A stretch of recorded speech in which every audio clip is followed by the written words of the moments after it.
36절로부터 46절까지 우리 한 절씩 교독하고 46절은 한 목소리로 같이 읽도록 합니다. 사울이 이르되 우리가 밤에 블레셋 사람들을 추격하여 동틀 때까지 그들 중에서 탈취하고 한 사람도 남기지 말자. 무리가 이르되 왕의 생각에 좋은 대로 하소서 할 때에 제사장이 이르되 이리로 와서 하나님께로 나아가시이다 하매.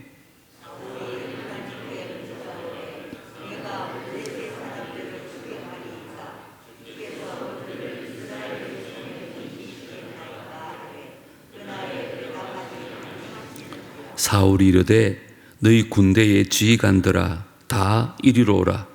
오늘 이 죄가 누구에게 있나 알아보자.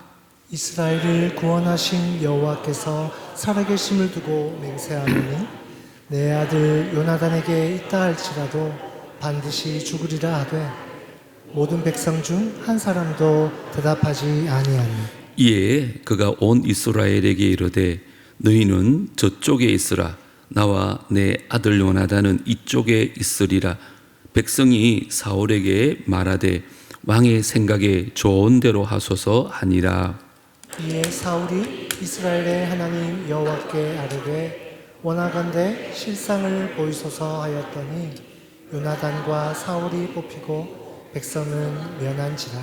사울이 이르되 나와 내 아들 요나단 사이에 뽑으라 하였더니 요나단이 뽑히니라.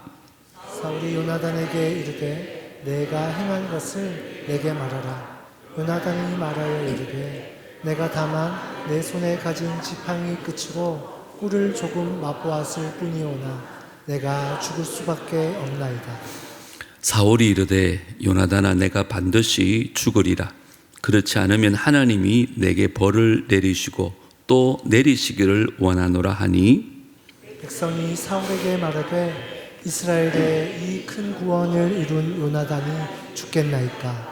결단코 그렇지 아니하니이다. 여호와의 살아계심을 두고 맹세하옵나니 그의 머리털 하나도 땅에 떨어지지 아니할 것은 그가 오늘 하나님과 동역하였음이니이다 하여 백성이 요나단을 구원하여 죽지 않게 하니라. 다 같이요. 사울이 블레셋 사람들 추격하기를 거치고 올라가매 블레셋 사람들이 자기 곳으로 돌아가니라. 아멘. 지난 금요일 저희들은 이 본문을 가지고 하나님이 사울에게 왜 침묵하셨는지에 대해서 공부를 좀 살펴봤습니다. 그 이유가 뭐라고요?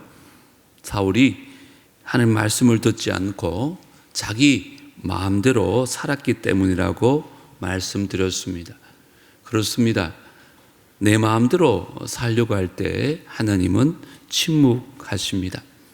사울은 자신의 능력을 가시하기 위해서 지금 하나님 뜻을 묻지도 아니하고 블레셋을 공격합니다.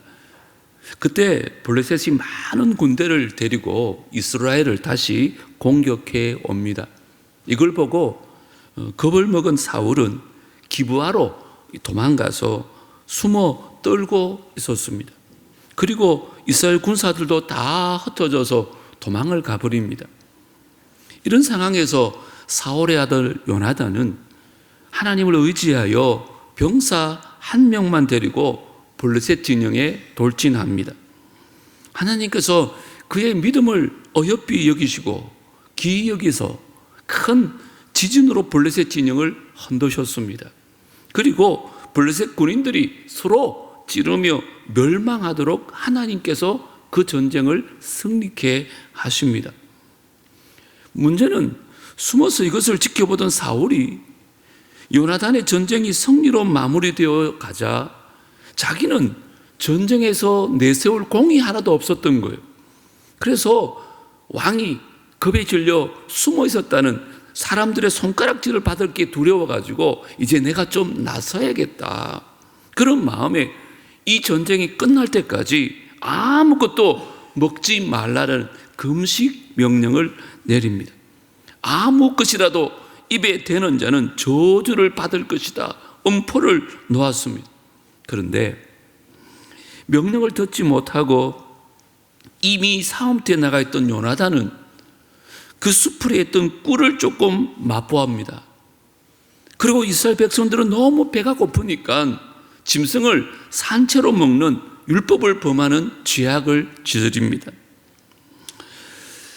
사울이 요나단이 꿀을 먹었다는 얘기는 듣지 못했지만 이스라엘 백성들이 짐승을 피채 먹는다는 얘기를 듣고는 그제서야 백성들이 피를 다 제하고 먹을 수 있도록 그렇게 조치를 취해 줍니다. 그래서 이스라엘 백성들이 이제 고기를 먹고 힘이 회복되어지자 사울왕이 명령하는 것입니다. 도망가는 저 블레셋 사람들을 추격해서 우리 완전히 멸절시키자. 그때 이제까지는 조용했던 제사장 아히야가 그동안 이 사울이 하나님의 뜻을 단 한 번도 물어보지 아니하고 자기 마음대로 행했던 것이 염려가 되었던지 왕이시여 지금이라도 하나님의 뜻을 물어보고 가는 것이 어떻겠습니까? 이렇게 제안을 합니다. 사울이 생각해 보니까 이미 전쟁은 이긴 것 같고 이번 기회에 하나님께 뜻을 묻는 것을 백성들에게 보여줘가지고 내가 하나님의 뜻을 순종하는 왕이다는 인정을 받아보자, 이런 생각에서 백성들이 보는 앞에서 하나님께 엎드려 묻습니다. 하나님, 가서 블레셋을 칠까요 말까요? 그때 하나님이 아무 대답도 하지 않습니다. 왜 그렇다고요? 사울이 하나님의 뜻에 순종하기 위해서 물은 게 아닙니다. 이미 자기 뜻은 옳다고 그것을 증명하기 위해서 하나님의 음성을 간구했기 때문에 하나님은 침묵하셨던 것입니다. 자기 하고 싶은 것을 이미 다 정해놓고 자기 마음대로 할 거면서 그냥 거칠애로 하나님의 뜻을 물을 때 하나님은 응답하지 않는다는 것입니다. 이게 지난 시간에 살펴본 첫 번째 대지입니다. 내 마음대로 살려고 할 때 하나님은 침묵하십니다. 두 번째, 하나님은 언제 침묵하시느냐? 내 죄를 보지 못할 때 하나님은 침묵하십니다. 38절, 39절 다시 한번 읽겠습니다. 시작. 사울이 이르되 너희 군대의 지휘관들아 다 이리로 오라. 오늘 이 죄가 누구에게 있나 알아보자. 이스라엘을 구원하신 여호와께서 살아계심을 두고 맹세하노니 내 아들 요나단에게 있다 할지라도 반드시 죽으리라 하되 모든 백성 중 한 사람도 대답하지 아니하매. 사울은 하나님의 침묵을 보고는 자신의 죄를 깨닫기는커녕 오히려 그것을 남의 죄를 탓하고 백성들을 추궁하기 시작합니다. 도대체 누구의 죄 때문에 하나님께서 지금 침묵하시느냐고. 여러분, 단지 이번 전쟁뿐 아닙니다.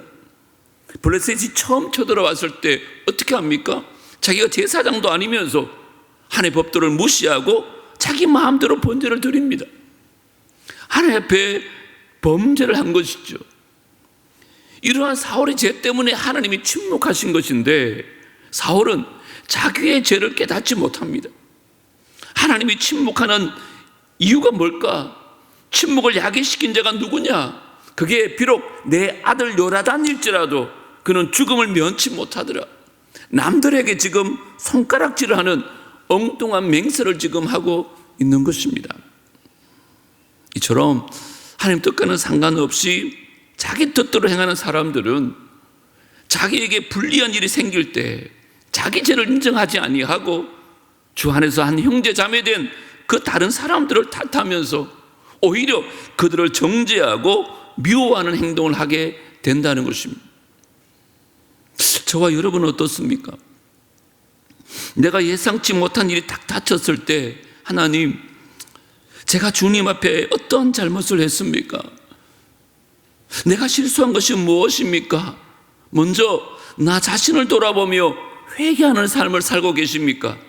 아니면 저 사람 때문에 또는 이 사람 때문에 이런 일이 생겼어 하면서 남에게 손가락질을 하는 그런 삶을 살고 있지는 않습니까? 만약에 저와 여러분이 나의 죄와 나의 실수를 인정하기 전에 남을 정죄하고 미워하는 삶을 살고 있다면 하나님께 버림받은 사울 왕의 전철을 밟고 있는다는 것을 깨달아야 됩니다. 그래서 간절한 마음으로 주여, 제가 사울처럼 나의 죄를 보지 못하고 남의 탓만 해오며 살았습니다.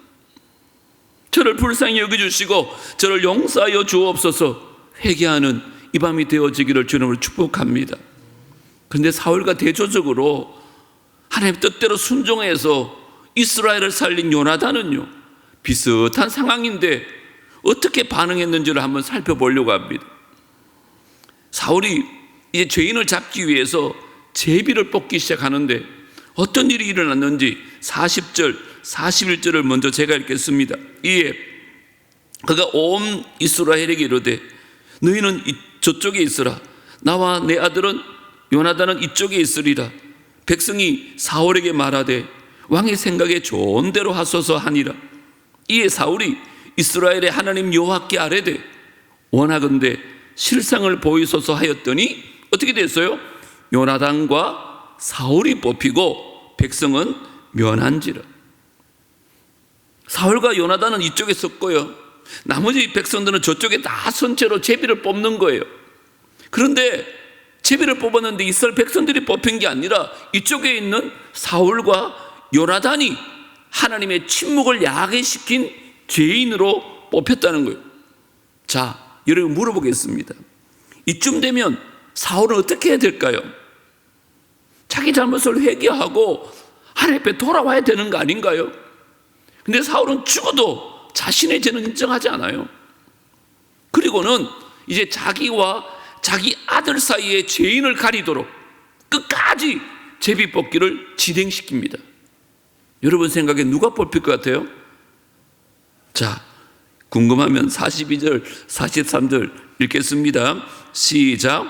사울이 이르되 나와 내 아들 요나단 사이에 뽑으라 하였더니 누가 뽑혔어요? 요나단이 뽑히니라.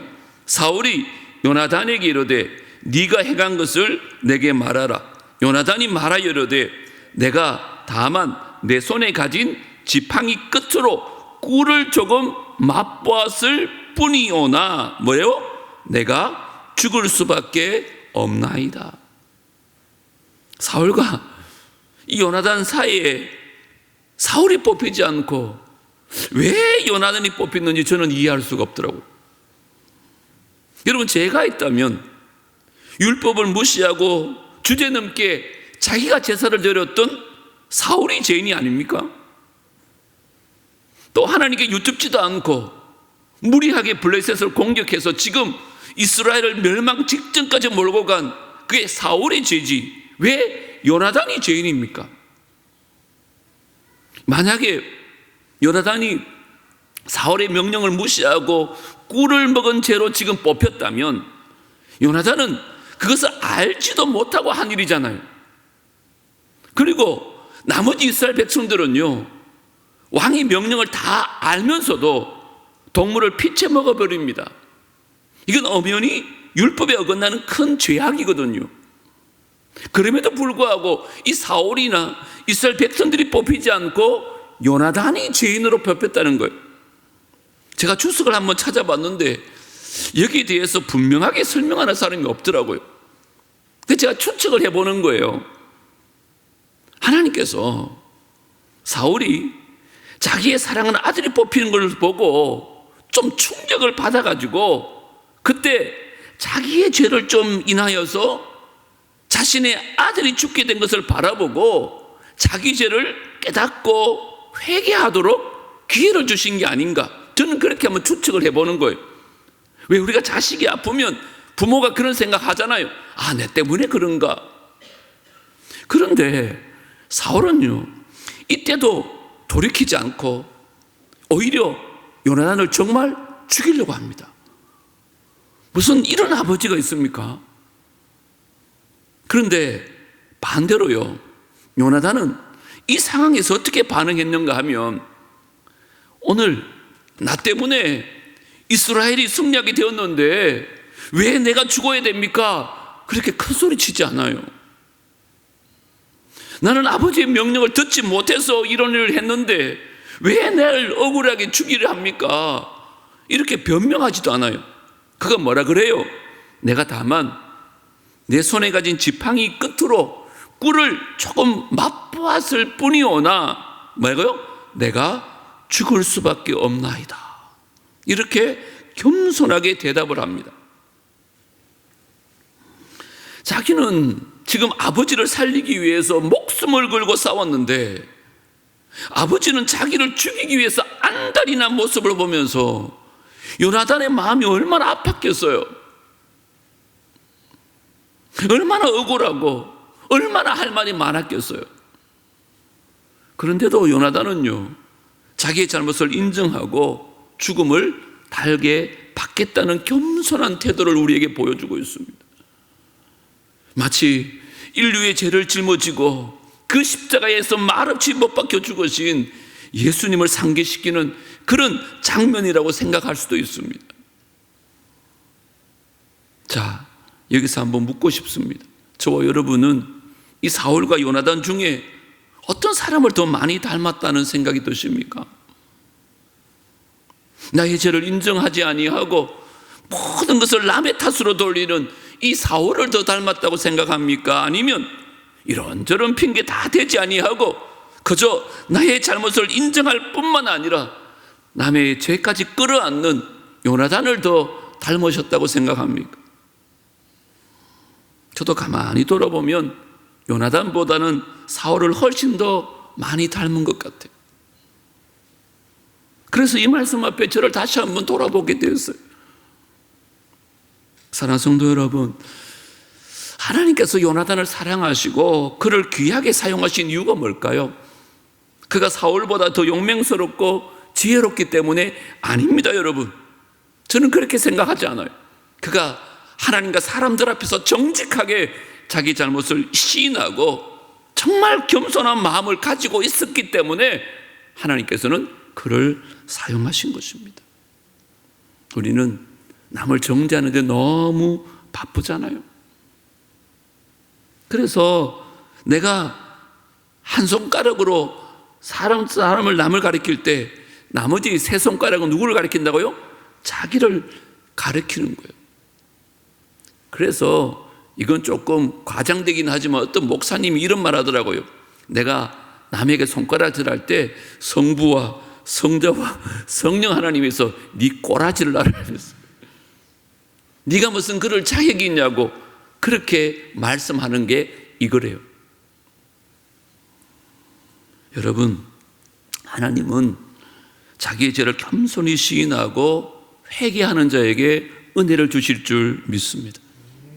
하나님은요, 똑똑하고 지혜로운 자를 사용하는 사람이 아니라 겸손한 자를 사용하십니다. 왜요? 그를 통해서 영광 받으시기를 원하시거든요. 여러분 가운데 혹시나 지금 다른 사람을 정죄하고 미워하는 마음을 여전히 가진 분 계시다면 오늘 이 밤에 주여, 제가 먼저 나의 죄를 인정하고 회개하는 겸손한 마음을 갖게 하여 주옵소서. 이 밤에 기도하는 저와 여러분 되어지기를 주 이름으로 축복합니다. 하나님은 자기 죄를 보지 못하는 자에게 침묵하십니다. 마지막 세 번째, 내 교만을 버리지 않을 때 하나님은 침묵하십니다. 44절 다 같이 한번 읽겠습니다. 시작. 사울이 이르되 요나단아, 네가 반드시 죽으리라. 그렇지 않으면 하나님이 내게 벌을 내리시고 또 내리시기를 원하노라 하니. 사울은 지금 하나님의 뜻을 이루기보다 자기의 뜻을 이루는 것을 훨씬 더 중요하게 생각했습니다. 자기가 말한 것을 지킨다는 거예요. 여러분, 자기가 하나님의 뜻을 어기며 산 것에 대한 가책은 전혀 느끼지 못해요. 그런데 요나단이 자기 말을 어긴 것에 대해서는 반드시 죽으리라, 아들인데도 반드시 죽으리라 이렇게 얘기하면서 객기를 지금 부리는 거죠. 여러분, 생각해 보세요. 요나단이 꿀을 먹은 것은 하나님의 말씀을 어긴 게 아니에요. 율법의 꿀을 먹지 말라는 말 없어요. 단지 자기의 명령을 어긴 것뿐이잖아요. 뿐만 아니라 이 명령을 내릴 때 요나단은 건너편에서 싸움을 하고 있었기 때문에 그걸 듣지도 못했어요. 어떻게 보면 요나단은 죄를 지은 게 아닙니다. 죽을 이유가 더더욱 없었어요. 그럼에도 불구하고 사울은 모든 것을 자기 마음대로 하려는 그 교만을 버리지 못하고 있는 거예요. 이 죄 없는 아들의 목숨을 이토록게 하는 어리석은 죄악을 또 저지르고 있는 거예요. 만약에 사울에게 정말 아들을 사랑하는 마음이 털끝만치라도 있었더라면 어떻게 하든지 요나단을 살려낼 방법을 찾지 않을까요? 비록 율법을 어겼다 할지라도 이 아들을 어떻게 하면 살릴지 그 방법을 찾을 것 같지 않나요? 방법이 없는 게 아니거든요. 여러분 레위기에 보시면 이런 말씀이 있습니다. 만일 누구든지 여호와의 계명 중 하나를 어떻게 부지정에 범하여도 허물은 맞아요. 벌을 당할 것입니다. 하지만 그는 뭐라 그래요? 네가 지정한 가치대로 양떼 중 흠없는 수량을 속건 제물로 제사장에게로 가져갈 것이요, 제사장은 그가 부지중에 범죄한 허물을 위하여 속죄한 적 그가 어떻게 돼요? 사함을 받으리라.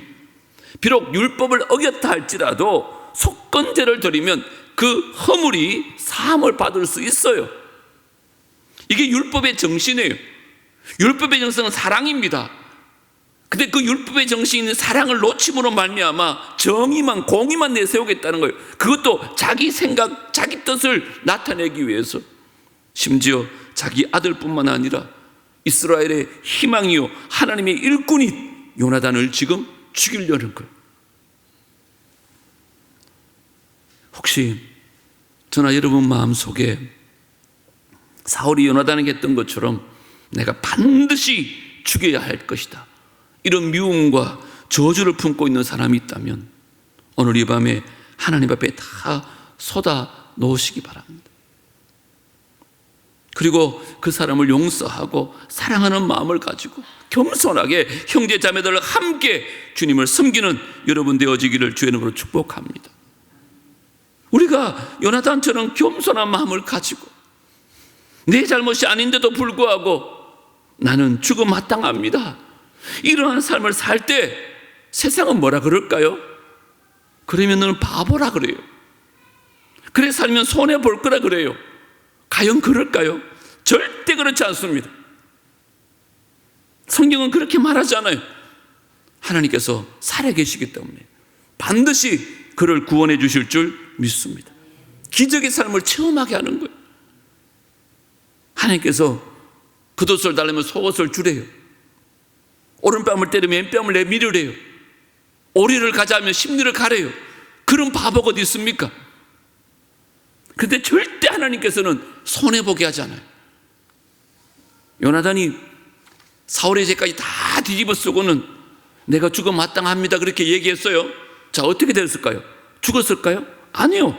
45절 우리 다 같이 한번 읽어보겠습니다. 시작. 백성이 사울에게 말하되 이스라엘의 이 큰 구원을 이룬 요나단이 죽겠나이까? 결단코 그렇지 아니하니이다. 여호와의 살아계심을 두고 맹세하옵나니 그의 머리털 하나도 땅에 떨어지지 아니할 것은 그가 오늘 하나님과 동력하였음이니이다 하여 백성이 요나단을 구원하여 죽지 않게 하니라. 아멘. 보세요, 요나단은 온전히 자신을 하나님 손에 맡기고 그냥 하나님과 동력하는 일에만 신경을 썼어요. 자기 자신의 생명을 구하려고, 자기 자신을 더 돋보이려고 그렇게 노력하지도 않았어요. 그 궁지에 몰렸을 때 변명하지도 않습니다. 모든 걸 하나님께 맡기고 겸손하게 그 모든 죄를 뒤집어 쓰고 죽으면 죽으리라, 그런 마음으로 백성들을 화합에만 힘썼어요. 남 탓하지도 아니하고. 그때 여태까지 사울의 만행을 그냥 두고 보고만 있던 백성들이 일어난 거예요. 그가 요나단을 해코지하고자 하자 다 함께 하나님은 맹세하면서 뭐라 그래요? 당신이 요나단의 머리털 하나라도 건드리기만 하면 우리가 가만히 있지 않겠습니다. 지금 사울왕을 백성들이 책망하고 나선 거예요. 사울이 정신이 번쩍 들게 너무나 강력하게 반대하고 항의를 하고 있는 것입니다. 그러자 사울이 이제 꼬리를 내리고는 46절 말씀처럼 블레셋을 추격하는 일도 진행하지 못하고 깨갱거리면서 자기 집으로 돌아와요. 46절 보십시오. 사울이 블레셋 사람들 추격하기를 그치고 올라가매 블레셋 사람들이 자기 곳으로 돌아가니라. 이처럼 자기 마음대로 행하고 자기의 죄는 인정하지도 않고 자기 교만으로 자기 욕심만 고집하던 사울은 하나님과 백성들에게 버림을 받게 됩니다. 뿐만 아니라 그가 이 전쟁에서 멸절시키지 않았던 블레셋이 다시 쳐들어왔을 때 그는 블레셋 사람들의 손에 비참하게 죽음을 맞이합니다. 저와 여러분은 어떻게 살고 계신가요? 내 마음대로 살고 내 죄는 인정하지도 아니하고 남에게만 손가락질하고 내 교만에 빠져서 내 뜻대로만 모든 일이 진행되기를 원하는 마음으로 남을 정죄하며 살고 있지는 않습니까? 만약에 오늘 나의 삶에 이런 모습이 보여진다면 더 늦기 전에 이 시간에 그동안 내 마음대로 살며 내 죄를 인정하지 않고 교만에 빠져서 내 마음대로 모든 걸 하기를 원했던 그런 삶을 하나님께 간절히 회개하는 이 밤이 되어지기를 다시 한번 주의 이름으로 축복합니다. 하나님, 다시 한번 하나님 영을 저에게 부어주십시오. 다시 한번 제가 하나님의 음성 듣기를 원합니다. 그리고 그 음성대로 순종하며 사는 하나님의 종이 되기를 원합니다. 주님, 저를 용서하여 주옵소서. 그동안 교만에 빠져있던 저를, 남을 정죄하게 빠져있던 저를, 내 마음대로 살았던 경거망동했던 저를 주님 용서하여 주옵소서. 기도하십시오. 그리고 이제부터는 정말 하나님 앞에서 나의 부족함을 좀 내어놓고 엎드려서 주님을 겸손하게 섬기고 하나님 사랑과 이웃 사랑을 실천하며 살아가는 우리 모두가 되어질 수 있게 되기를 주의 이름으로 축복합니다. 오늘 이 세 가지 꼭 기억하십시오. 우리가 아무리 기도해도 아무리 부르짖어도 하나님이 침묵하실 때가 있습니다. 어떤 때라고요? 내 마음대로 살려고 할 때, 주님의 뜻을 무시하고 내 마음대로 살려고 하면 하나님이 응답하지 않아요. 두 번째, 내 죄를 보지 아니하고 그저 남의 죄를 정죄하고 탓하면 하나님 음성이 들리지 않아요. 세 번째, 내 교만을 버려야 합니다. 여전히 내 교만 속에 빠져 있으면 하나님 음성이 들리지 않습니다. 기도하겠습니다. 하나님 아버지, 지난 시간과 오늘 2시간에 걸쳐서 하나님은 왜 침묵하실까? 하나님의 음성이 왜 들리지 않을까? 말씀 속에서 우리 자신들을 돌아봅니다. 저 자신부터가 이 말씀 속에 찔림을 받고 회개하는 마음으로 말씀을 전합니다. 오늘 이 말씀이 정말 나를 향한 하나님의 음성으로 들려지는 은혜가 있게 하여 주시고 이제는 내 마음대로 살려고 하는 것이 아니라 주님의 뜻에 순종하는 삶을 살게 하여 주옵소서. 우리 모두가 죄인인데 내 눈에 있는 들보는 보지 못하고 남의 눈에 있는 티끌만 보면서 남의 죄를 정죄하는 자가 아니라 내 죄를 보는 자가 되게 하여 주시옵소서. 내 안에 교만을 버리게 하여 주시옵소서. 하나님 앞에 겸손하게 나의 모든 허물과 심지어 남의 허물까지도 짊어지고 갈 수 있는 예수님처럼, 요나단처럼 그렇게 살아가는 우리 모두가 되어질 때 날마다 하나님과의 친밀한 관계 안에서 하나님의 음성을 듣게 될 줄 믿습니다. 오늘 이 밤에 우리가 간절히 기도할 때에 그 음성 듣고 돌아가는 귀한 밤 되게 하여 주옵소서. 예수님 이름으로 기도드리옵나이다. 아멘.